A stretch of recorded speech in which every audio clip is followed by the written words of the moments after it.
What is up, everyone? This week we're exploring America's newest national park. Come check it out with us. Let's go!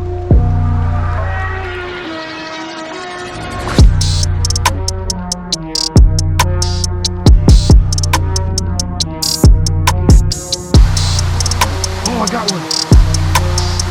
Yeah!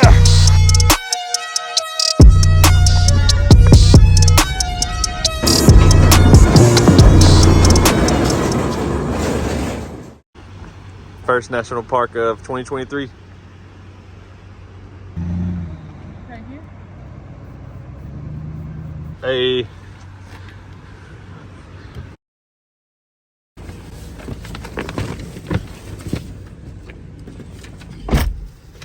All right, so we're starting the day out at Canyon Rim Visitor Center right here.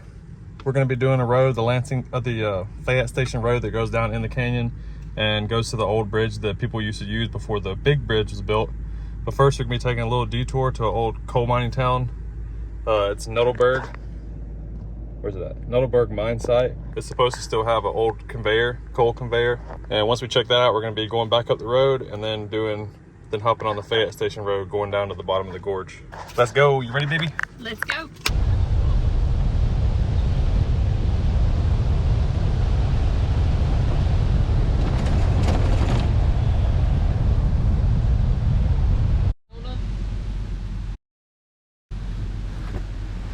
All right, so we're driving down this road, heading to Nettleburg. Seen this awesome pool down here and spotted some fish. So I'm about to see if I can get one. See if I can make it down there without tumbling.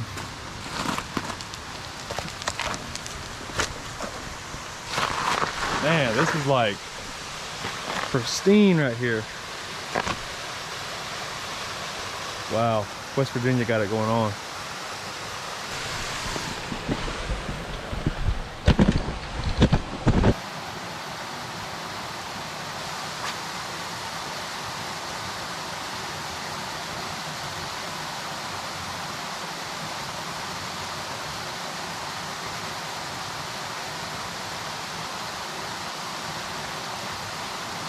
Oh, I got one. Yeah! I don't know what I got, but I got one. Oh man, what is this?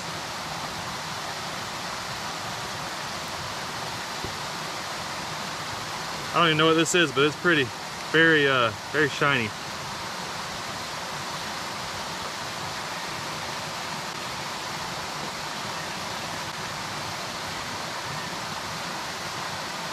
Anybody know what that is? Let me know in the comments, because I have no idea. There's a rock ledge, I don't know if you can see, but I'm just fishing right off that ledge, and fish are just swarming out from under it.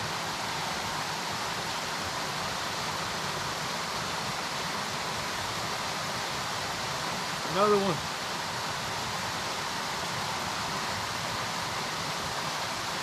I know what that one is. That's a rainbow. Man. How cool is this? Just driving down the road, found a little pool, pulled some fish out of it. All right, back on the road to Nettleburg.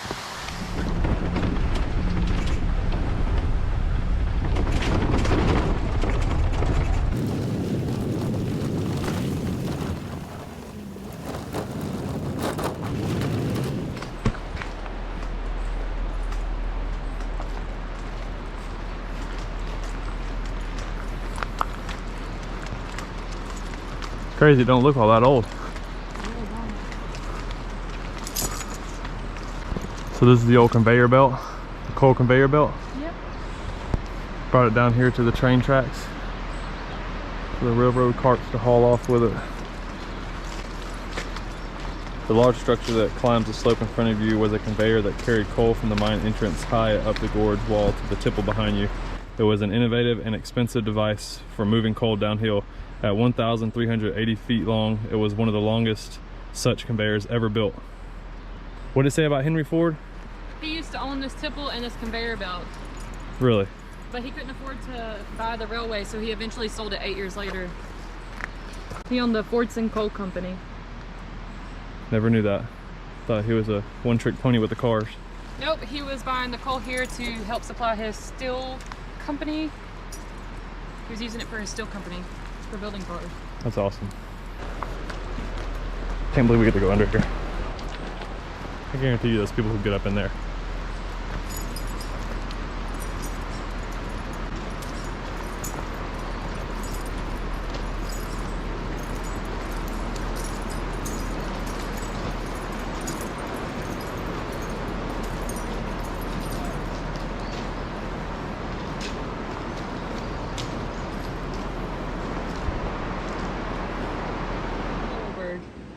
We're at the Tipple at Nettleburg. Last thing I want to see is the coke ovens and the company store.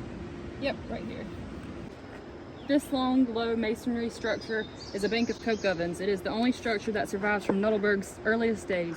Workers use these ovens to convert coal into a hot burning fuel called coke. One of the first things John Nettle did when he opened the Nettleburg mine in 1873 was build 80 coke ovens. These coke ovens have been idle since about 1920. Making coke. Used extensively by iron furnaces, coke was highly marketable and added value to the coal mining operation. Coke is made by baking coal under a regulated flow of air. Raw coal is loaded through the top of the oven. The oven is sealed and allowed to burn for several days. Then the coke is pulled from the bottom. Impurities have burned away, leaving only high carbon coke, which burns hotter than coal. And this is the general store. This is pretty much the last of our Nettleburg coal tour. Sarah's about to go see if they got anything in the general store. They got any bread, any eggs in there, baby? I don't see any. The company store. Oh, company store, not general store.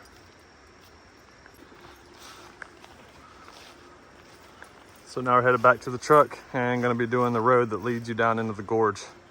All right, so we've checked out Nettleburg, but while we're in the canyon rim area, we're gonna check out the Fayette Station Road, which is supposed to lead you into the bottom of the canyon and then back up.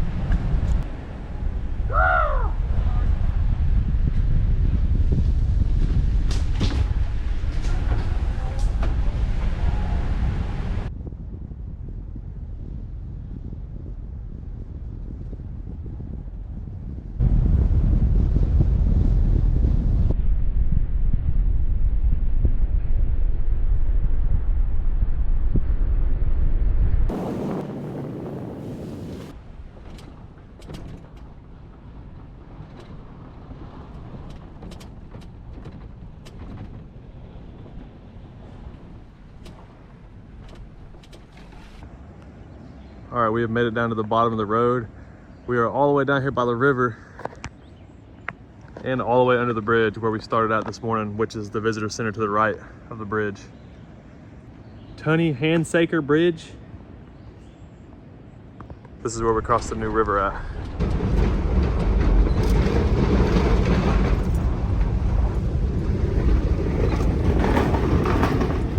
Stop for a second.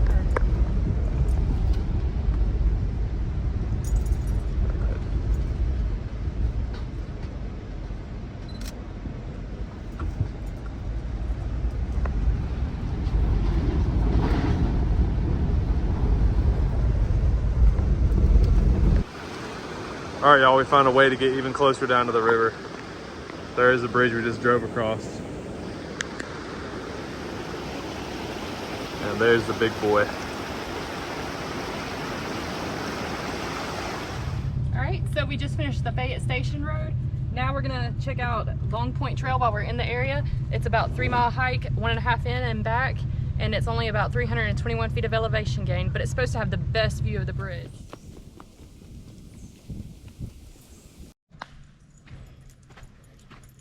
Yeah, a little over halfway to go, 0.9 miles.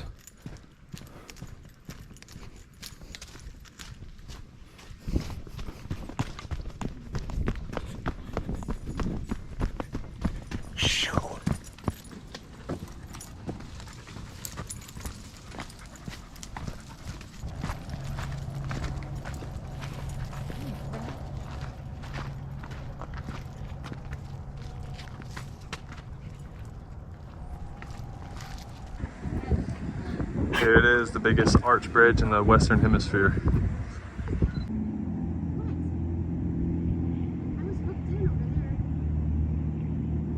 Eddie, no, get out of there. Leave it up to Eddie. Get in the stagnant water. Well, you guys just saw Dr. Long at Long Point. Just kidding. All right, that wraps it up for our adventures this morning. I know it's only been a couple minutes of video for you guys, but it's been a whole day thing for us, so we're exhausted. We're gonna head back to the camp, get some lunch, and then we got something planned for this evening. Well, we were going to do a coal mining tour this afternoon, but it looks like it's gonna be closed by the time we were to make it there. So now we're just walking down to the campground beach access. I'm gonna do a little fishing, and Sarah and Eddie's gonna lay out. Bunch of shells and clams and stuff. Super soft.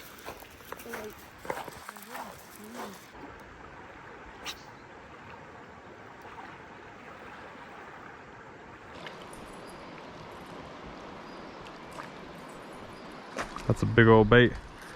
Buddy at the tackle shop recommended this, so we're gonna see if you know what you're talking about, Randy. Hey, y'all having any luck out here? Getting our feet wet? Definitely.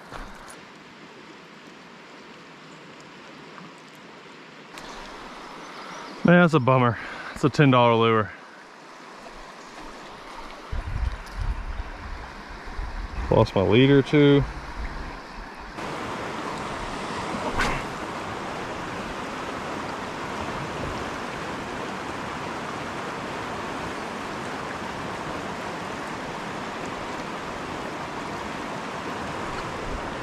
Oh, let's go.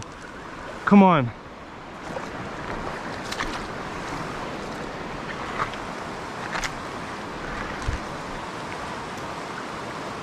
Dang, this thing's fighting hard. Come on. Yes.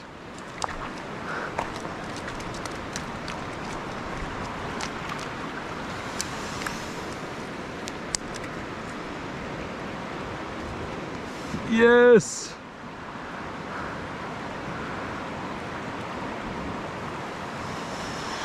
Little smallie.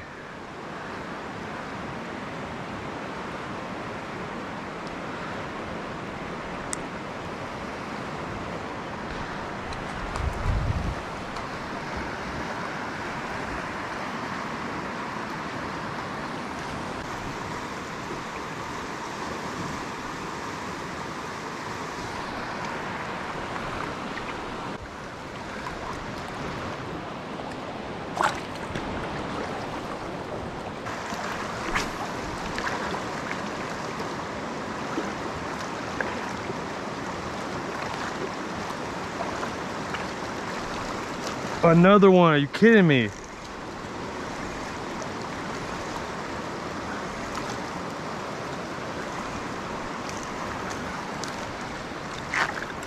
Let's go! Oh, it's a small one, but I can't believe it. This is only the second place I've ever caught smallmouth bass in. That's a smallmouth bass.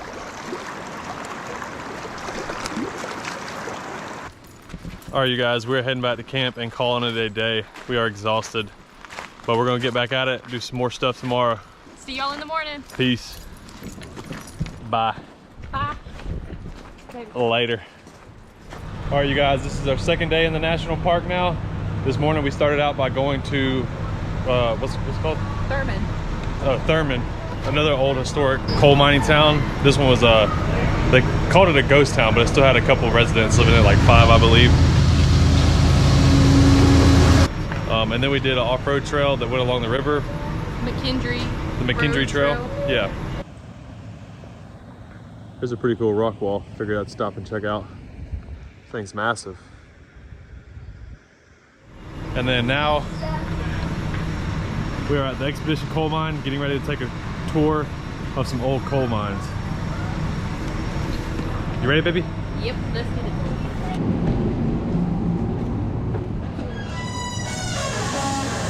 I'm scared.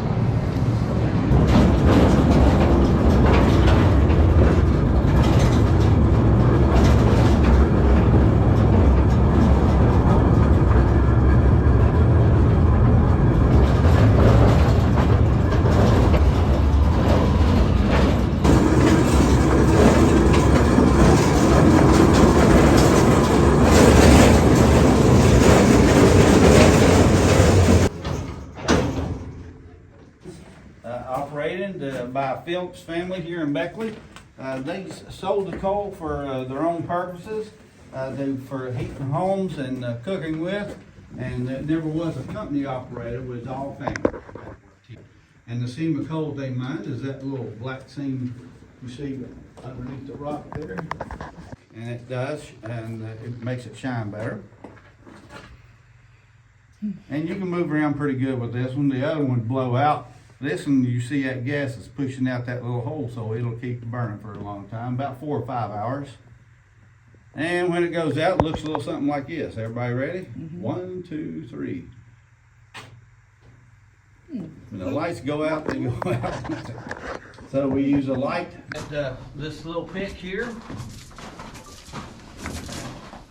And you would get down on your side, or however you could do. Reach underneath the coal and dig a little ditch out of there. And you reach it back in there about 4 feet, or however far you can reach.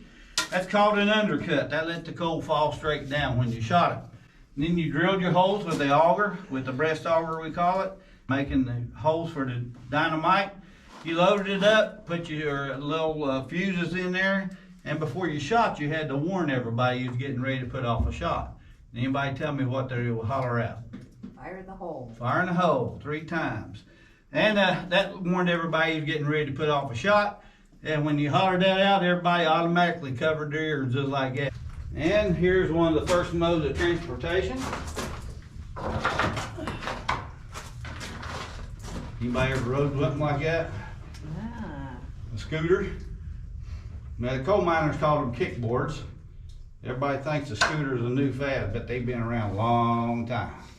You get down on one knee, kick along, and hold on to the handlebars, and these little wheels are designed to hold you onto the rail, and that way you didn't wreck, unless you got real fast and going in on a curve, or you got pulled through on a slip. Would you mind showing us how it's done on that rail? Sure. Where you want me to do it at? Anywhere. I'll tell you what, come back tomorrow and I'll do it. And I do work tomorrow. I was about to say, you guys close tomorrow? I may get me a hook tomorrow and hook on the back of the car. There you go. Pull me up. There you go. Never had anybody do that to me. That's good. And I appreciate y'all coming. My name was Stacy, and still is, and I was a coal miner at one time. I got 47.5 years working underground. I just retired this past December, and my wife said I need to find a hobby. So I went back to doing coal mining. I'm not digging it, I just talk about it. Yeah. All right. Thank you. We appreciate y'all. Thanks, Hope you sir. had fun today. All right, you guys, that wraps it up for our coal mine expedition, as well as our time here in the New River Gorge National Park. Hope you enjoyed the video and have a new place you want to travel to. See you guys in the next video. Peace. Back in the day, you would use that this little. Oh yeah, make sure you check out some of our latest videos.